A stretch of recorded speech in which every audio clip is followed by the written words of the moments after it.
All right, in this video, I want to talk about how to get internet that you use.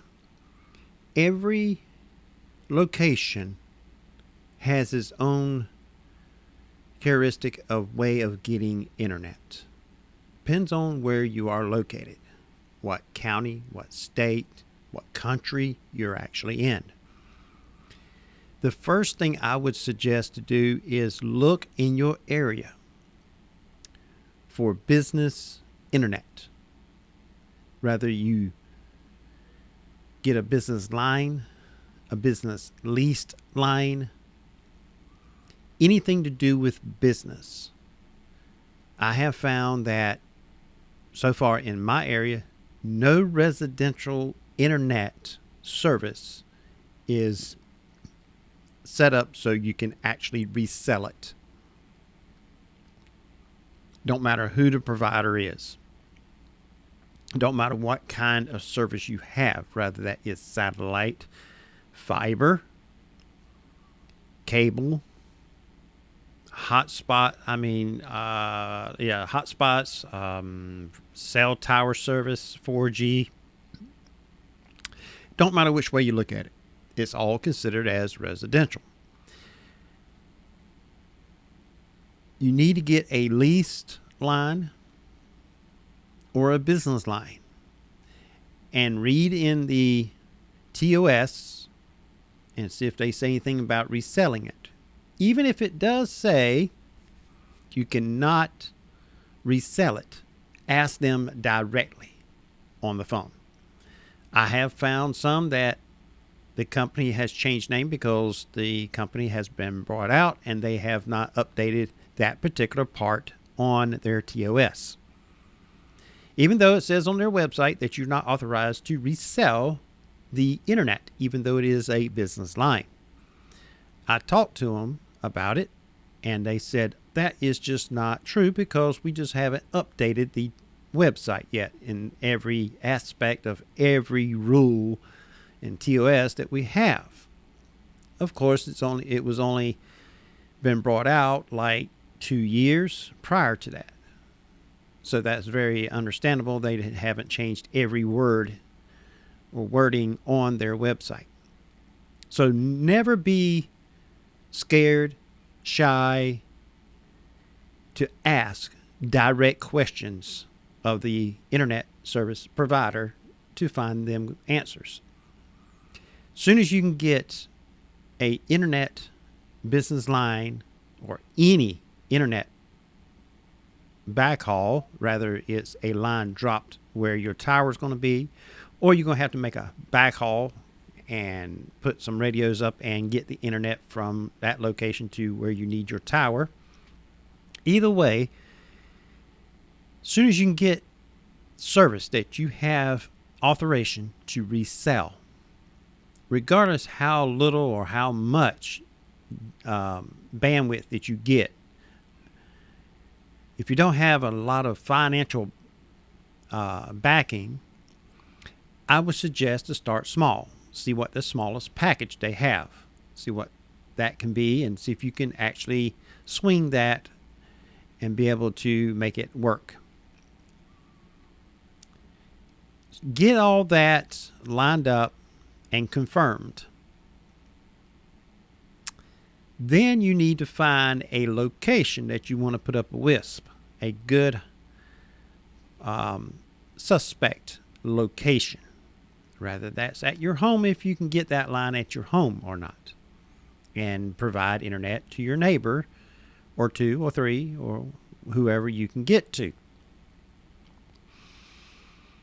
So you can get yourself in the system, familiar with how the radios work, how the configuration, the ins and outs of it, what radios to use, which I'll be making videos of what AP you need, access point that you can use for 5 gigahertz and 2.4, and what's the advantage of one and advantages of the other, and when, in what environment you may need to use them.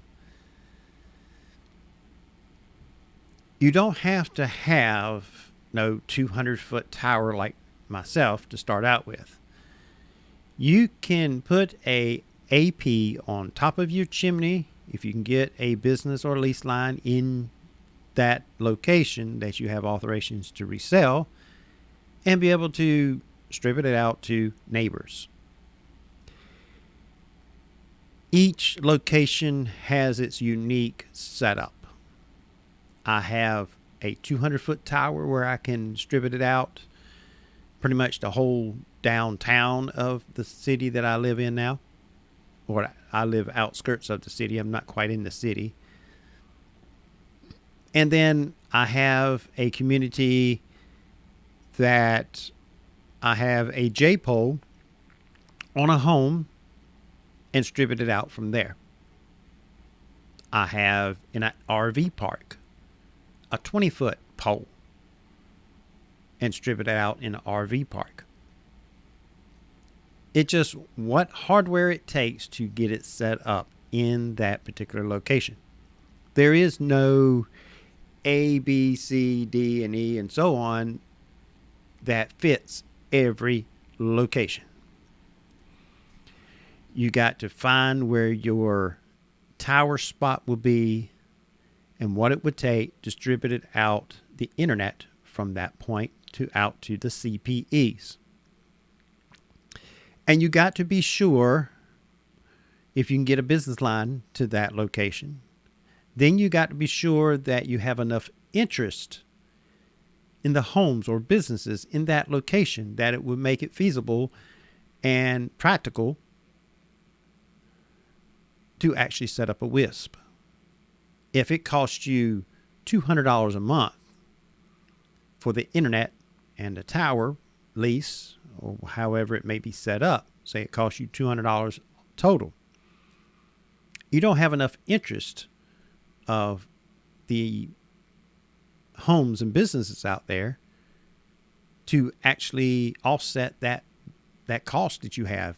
If you only can get 3 people on and you're saying it's $25 a pop, that's $75. Well, you're still $125 you're spending, and you got to put all that in perspective all together before you really put anything up. You got to be sure it's going to be practical to do. It's not just, I want to put it in this neighborhood. Well, if nobody's interested in it, it's not going to be worth putting up. All the time, the hardware and all put up for nothing, then you're going to have to take it back down. Now, just because they already have internet in that area does not mean they're going to say no. So if you see a good location that you can get internet to, regardless if they got high-speed internet in that area, in that neighborhood, does not mean it might not work. I've put towers in locations where they have access to cable internet, which is 1,000 megabits per second down. I was hesitant of even going to the neighborhood to see if anybody would be interested, because they already got all the internet they need, plus more. That wasn't so, because they were not satisfied with the internet provider they had. The price kept going up. Sometimes it was $8, sometimes it was $12 every year. But they were not getting any more quality or any more benefits out of that extra cost. The customer service was not satisfaction to their needs. Everything's pretty much moving to the internet. So television cable with a top box is almost going to be obsolete very shortly, just like VCRs and almost DVD players now. 8-track, cassette, CD players, Walkmans, just things that come and go. So try to get it started while it's hot, they say. While the cable is still there, and some people rely on it, but it's migrating into just, you need internet and pretty much everything else ties to it. Your cable, your home, your lights, your refrigerator, your toilet, wash machine, dryer. Pretty much everything ties to it. Try to get in there before somebody else does.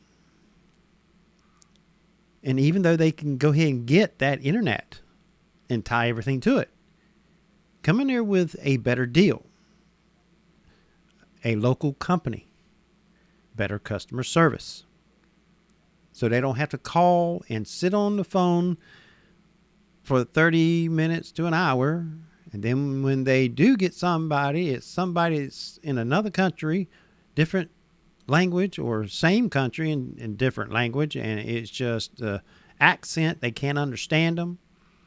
Then when you get through getting through the conversation, and say it's on Tuesday, say, well, we can have somebody out there on Friday between 12 and 4. Well, since you're a local company, there's a chance you might get them out there in 24, 48 hours, if not, a couple hours. Depends on how many customers you have and how busy you are. So it's a lot of opportunities you can have, advantages you can have of getting a customer over the big companies and keep them satisfied. Don't get discouraged just because they got fast internet in that area and thinking, no, I'm not even going to go there. The worst they can do is say no. Have paperwork written up, packages, speeds that you can offer, and the prices. Say, this is what we can offer. And let them know that if enough people in their neighborhood is interested enough, that you will be deploying the hardware to give them internet that they can actually access. And have, if you can, go ahead and have a CPE, like one of these here, and have it assembled together to show them what will be put on their home to receive the internet. Show and tell, per se. Telling somebody about something is one thing. Like, oh, it's 8 inches by 12 inches, whatever. But when you show them what it is and show them how it works and tell them and everything, it makes them more at ease, more interested in it. From my experience, telling somebody about it was one thing. Now, some places I went on and put up an AP because it was quite simple and very inexpensive to do. So I was actually capable of putting a 4-foot pole in the front yard of the customer, pointed to the tower, ran a 150, 200-foot Ethernet cord into their home, and let them see how fast it is and how reliable it is. If you can do that, that's even better.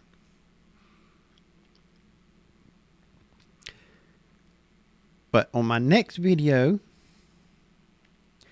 I will be talking about what router you can use to receive that internet that you're getting as your main line. It don't have to be a really expensive, 16 port or whatever just to use. I use a 4-port. Actually, it's a 5. It's got the WAN, and then it's got 4 LANs. And you can set up access points on each of them terminals, on ports. It just depends on your location, how far your clients will be. If you need a 30 radius, 90. I've been using mainly on towers, 90s. I just put 4 up there and I got the whole area covered. And you got to look and be sure, if you need 5 or 2.4. And I'll get in that more depth in another video. of what the goods and the bads of each one.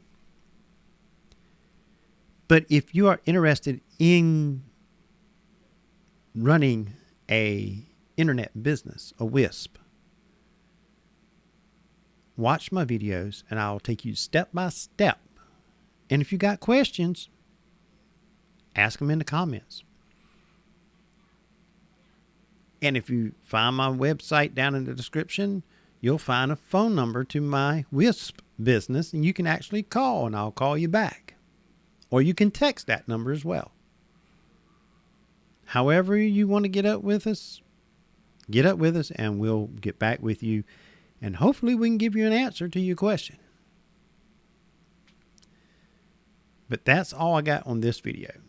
First thing you need to do is find internet that you can resell. Rather that's a business line or lease line. Find a location that you want to give out internet. And see if you can get them business lines or lease line to that location. Rather they can drop your line there, wherever that may be, or you're going to have to drop it somewhere else and relay it over to that area. That I can't help you with per se because I don't know where you're at. But if you ask a question, I can look at it, do a layout, and see what it would take, and let you know what equipment it would take to actually make that happen.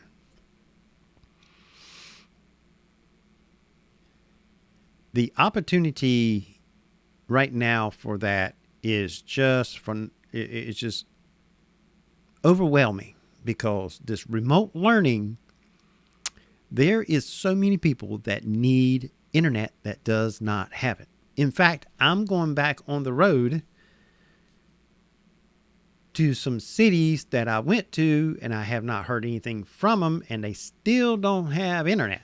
And I'm going to call them before I go and say, hey, I want to come back and sit down and discuss what we can do to help you get internet in your city and see what kind of layout we can do to get it done. I don't give up that easy. And I know kids need internet. And mothers and fathers need it too, because if they can still work, but they have to do it at home remotely, they need internet. And there's a few towns I can drive to like 3 or 4 hours from here that most of them, if they want internet, they would have to go in town at a coffee shop. Well, the coffee shops are not quite that big, so not every kid can get in there and be remote learning. So we'll see how that turns out. That'd be another road trip. If I can get any of them, let me come back and discuss it a little bit further. But I just want to make some videos to help people that wants to start a WISP and wants to know how to get it started. And of course, the business side of getting your business name registered and all that, that's a total different side of things. I most likely will not be making videos about that. I'll be making videos about the hardware, how to set them up and all that. Getting a business name, that is so usually it's so different in each location. Each state has its, and sometimes different counties have ways that you're supposed to do that. I know when I started my first business, you can go open a business account at a bank with your business name on it, and you didn't have to have any documents whatsoever. But now, to open up a business, you have to have a registered name. You have to have that piece of paper saying you have a registered business name in that town for them to actually open a business checking account with the business name on it. That you can call up your registered deeds. It may be a different department, but that's the one I have to do here. And just ask them, say, hey, I'm going to start a business where I need to go get a business license so I can open up a business checking account. And they'll direct you where you need to go. That's one of the really easy things to do of starting a business. Then you need to go and get your insurance, liability insurance, because if you're going to be working on people's homes of installing a radio and all, you need some kind of safety nets in case something happens, some damage or whatever, you'd be covered. But you can ask your insurance company about that.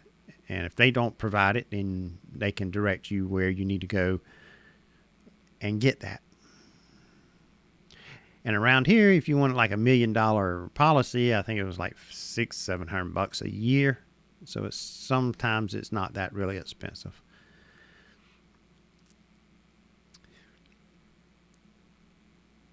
So if you want to learn how to build a WISP step by step,